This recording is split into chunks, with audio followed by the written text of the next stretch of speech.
great to have her on our guest, an amazing journalist. She has a great YouTube channel as well. Tara Reade does a great job with foreign policy and geopolitical analysis. I said it before, Tara Reade is more than just a person who has a credible accusation against Joe Biden. A lot of great analysis, so it's great to have you back on. Welcome to RBN, Tara Reade. Oh, it's such an honor to be on. You know, I love you guys. I watch your content. I watch Savvy Sabs. Of course, I'm on INN, Indie News Network, and I love Indie and Reade and Greg and all the help that they give me. And I'm going to hold this really steady. I'm using a selfie stick because I appreciate you. I appreciate us finding a way to make this work. Actually, I want our audience to know, because like StreamYard is like banned in Russia, right? So luckily, I have no idea. I guess it's not allowed in Russia because I can't access it, and I couldn't access a VPN on my computer. It was blocked. So I'm using my phone, and it's working with my VPN on the phone. And you know, it's just one of those things we're going through in this special time that we live in. Times. But I am in Moscow, Russia, and I've posted today. It seems like whenever I post food or drinks in Russia, it goes viral. I seem to press post the other times. But like when I talk about Ukraine or something substantive and political, so I think my channel's turning into like a food porn thing. I don't know. Oh wow! Well, I got another great. I kind of know the story, but for the people who don't know, explain the situation and why you are in Moscow. Share as much as you're comfortable with, at least. But I think it'd be. I'll talk about everything open. I mean, before you answer that, let me apologize, because I keep saying your name like my friend who is Tara. But you pronounce it Tara, and it's spelled the exact same. So for me, when I see it, we had the same problem with Shama. We kept saying Kashama. When I see the name, I pronounce it the way. Yeah. So it's my apologies for that. No. It's the American accent. Yes. Tara is an old Irish name, and Americans use Tara more than Tara. So, but yeah, Tara is the pronunciation. There's actually a very ancient hill called Tara in Ireland, where, you know, land of the kings and the queens is what it means. But yeah, but I came, you know, to Moscow, Russia in May. I'm getting asylum here.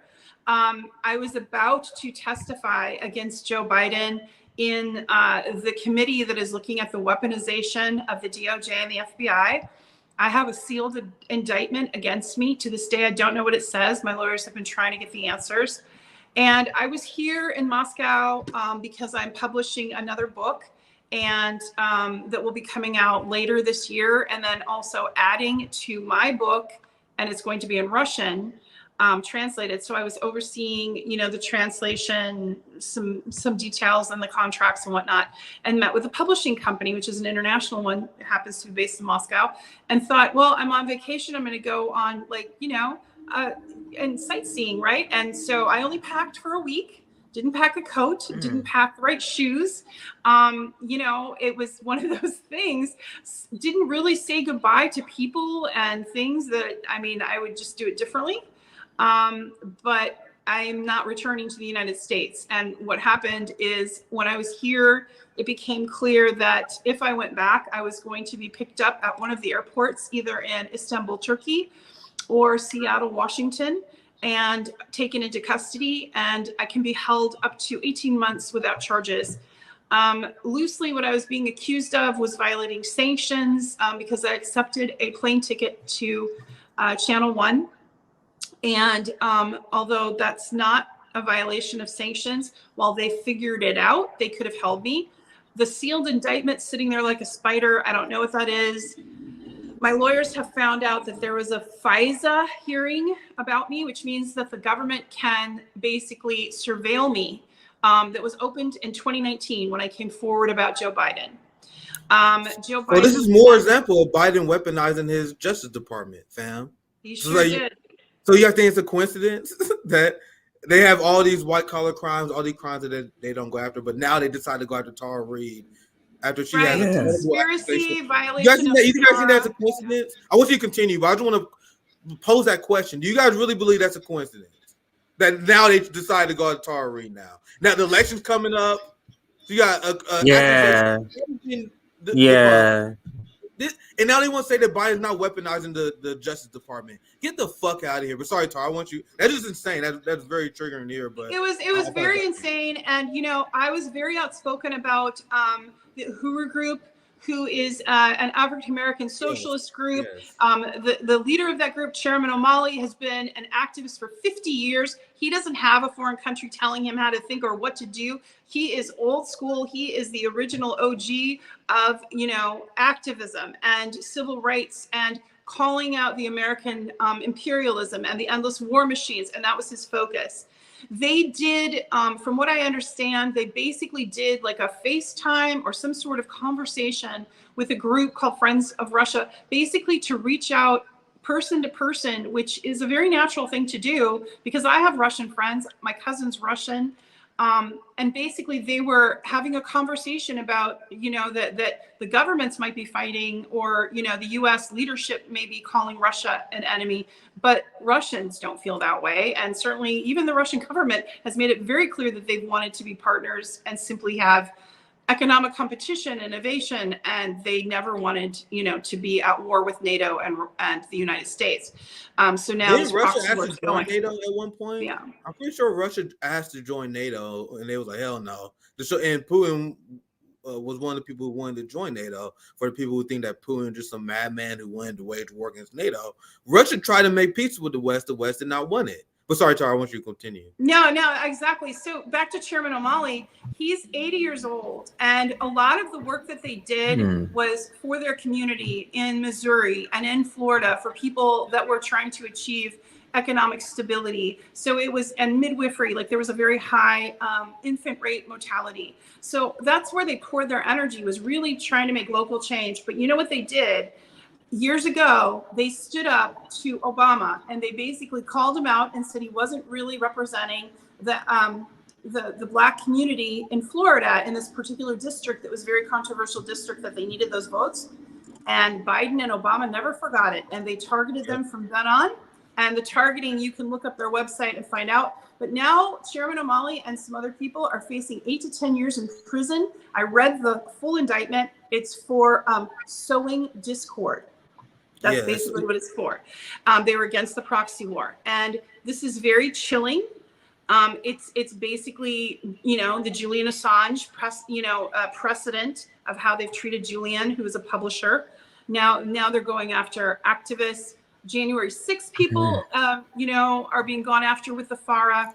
But the FARA is the Foreign Agent Registration Act. It's administrative.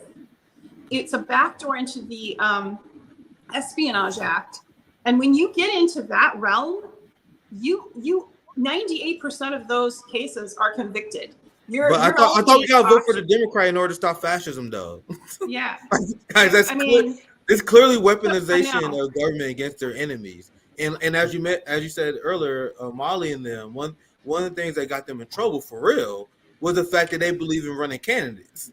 Like, because they are a Marxist organization. And as we explain on RBN, even though the professional managerial class always straw man and misrepresent our position, but they say, they against electoral party. No, we believe that we should have our own party, run your own candidates, and they did that. And it was pulling votes away from the Democratic Party. You have Black leaders in the organization telling Black people to leave the Democratic Party while giving them on the ballot that took votes away from them, so they decided to weaponize the government and put them in prison.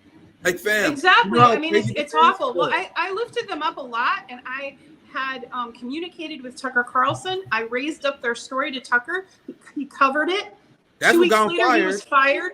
Oh, you got him fired. You the one who got him fired. No, I didn't get him fired. I think it was January 6th. He's joking. Actually, I think I said it was January 6th. That's what I thought. January 6th, yeah. But I think it's cumulative. Like, one of his last interviews was talking about that particular case. And in his monologue, it was one of his final monologues, if you look back at his final ones.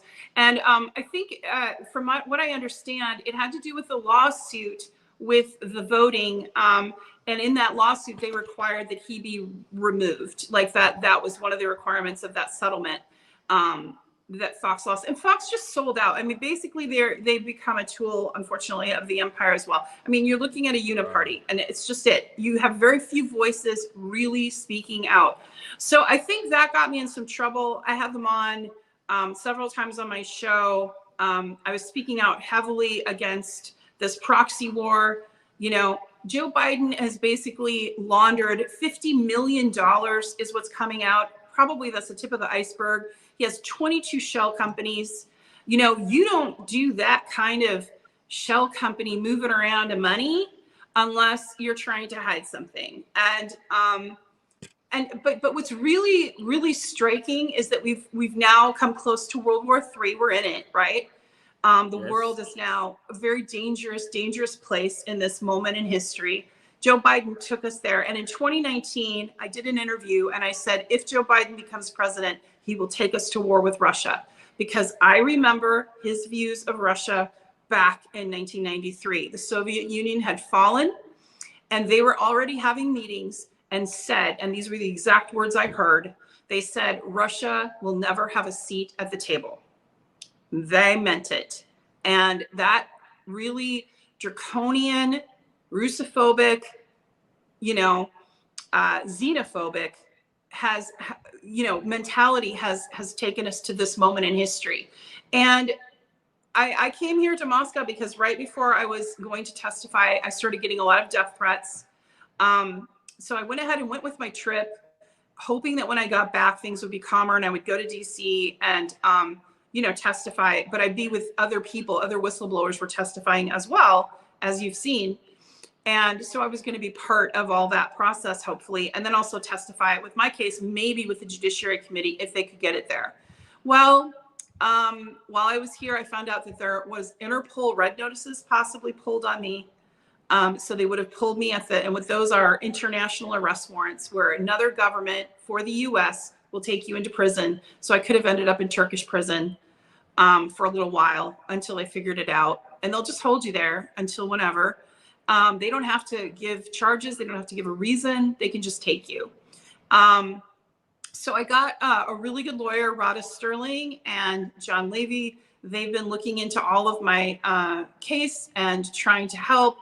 But the only alternative for me, and I talked to Matt Gaetz, is one of the last persons I talked to before I made the decision. And basically he said, Tara, and he was honest with me. I have to give him credit because he could have he wanted me to come to DC, and instead of snowballing me, he said, he didn't give me advice, but he told me the truth. He just said, look, he said, Tara, I'm worried about your safety. I know how these people operate.